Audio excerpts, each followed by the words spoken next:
La pilule peut ne pas marcher. Yo les gars et les go, moi c'est Kevin Et moi Letty. Vous êtes sur la chaîne Lingon Générique. Avant tout, n'hésitez pas à vous abonner, cliquez sur la cloche de notification. Pourquoi vous ne l'avez pas encore fait? Aujourd'hui, on est là pour parler des méfaits de la pilule. Pour parler, je suppose que tout le monde sait ce que c'est que la pilule. La pilule, c'est ce qui empêche d'avoir un enfant après être allé coucher pendant la période féconde.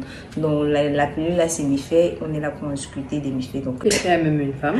Dès que tu es une femme et aussi un homme, parce que c'est vous qui payez souvent, qui donnez l'argent pour l'acheter ça. C'est vous qui prenez soin de nous. Donc, ça vous concerne également. Donc, asseyez-vous et prenez note. On va commencer avec le fait que ça trouble l'ovulation et ça trouble aussi son cycle menstruel. Vu que c'est un médicament qui a pour but de troubler d'abord les hormones, c'est-à-dire c'est le bon banga des hormones.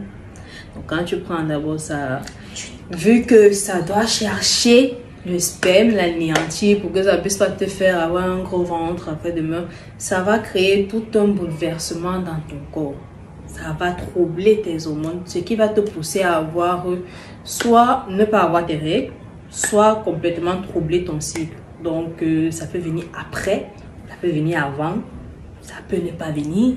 Et je sais que si ton jour de règles est déjà troublé, l'ovulation aussi sera pareil. Les deux vont de pair.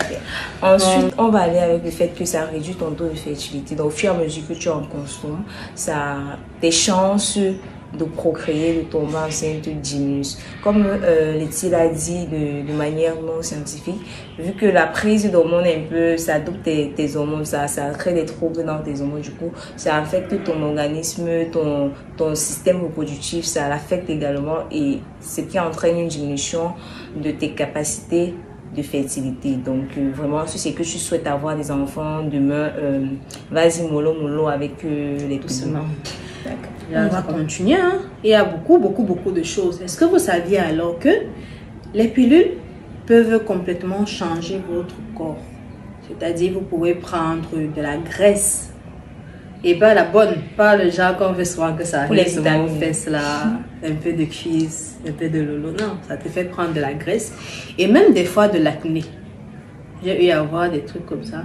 Tu peux complètement changer en consommant ça ou alors complètement changer quand tu arrêtes de consommer. Mais il faudrait qu'on précise que c'est toujours quand tu consommes dans l'excès. En fait, l'excès nuit. Donc quand tu consommes ça régulièrement, ça va affecter complètement tes hormones. C'est-à-dire il y a certaines hormones qui ne pourront plus travailler efficacement, qui vont s'endormir sûrement et qui ne pourront pas lutter contre certaines bactéries. Et soit tu vas te retrouver à pouchou, complètement à pouchou avec une graisse qui n'est pas très bonne pour le corps. Soit quand tu vas arrêter, tu vas te retrouver avec beaucoup de boutons. Et on sait qu'on aime rester quand même beau et belle. C'est pas un truc que beaucoup de personnes aimeraient avoir. Donc en gros, ça laisse le champ libre à tout intrus, comme elle a dit, toute bactérie, tout intrus, tout ce qui n'appartient pas à ton corps d'entrée. Vu que ton immunité spécifique devient faible, on va dire l'une des prochaines conséquences est un risque élevé des cancers, notamment le cancer du sein, le cancer du col de l'utérus, le cancer du foie et d'autres cancers que notamment des médecins pourront dire. Donc vraiment, c'est aussi le cancer ne se soigne pas. Donc, qu'est-ce qui est mieux?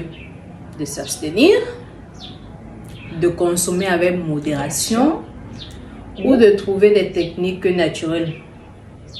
Qu'est-ce qui est mieux? Ou encore de rester avec une maladie incurable. Vous avez le choix entre ces 4 options. Voilà. On va alors aller avec le dernier point qui est très court. Très court. Et c'est facile à comprendre. Très facile à retenir. C'est que la pilule peut ne pas marcher. C'est-à-dire que, je pense qu'on a déjà fait des vidéos comme ça, qu'il y a des enfants qui sont têtus. Tu vas essayer de boire tout ton flacon là, le gars va s'agripper, tu vas penser que tu n'es pas enceinte alors que le gars est en train de se reposer. La volonté de Dieu, c'est la volonté de Dieu. Nul ne va à l'encontre de la volonté de Dieu. On dit généralement que c'est l'enfant du pauvre qui dure beaucoup. L'enfant du riche, dès que tu as un peu les mots de tête là, le gars part. Donc, soyons prudentes, sachant comment consommer les choses et, comme on a dit, l'excès nuit.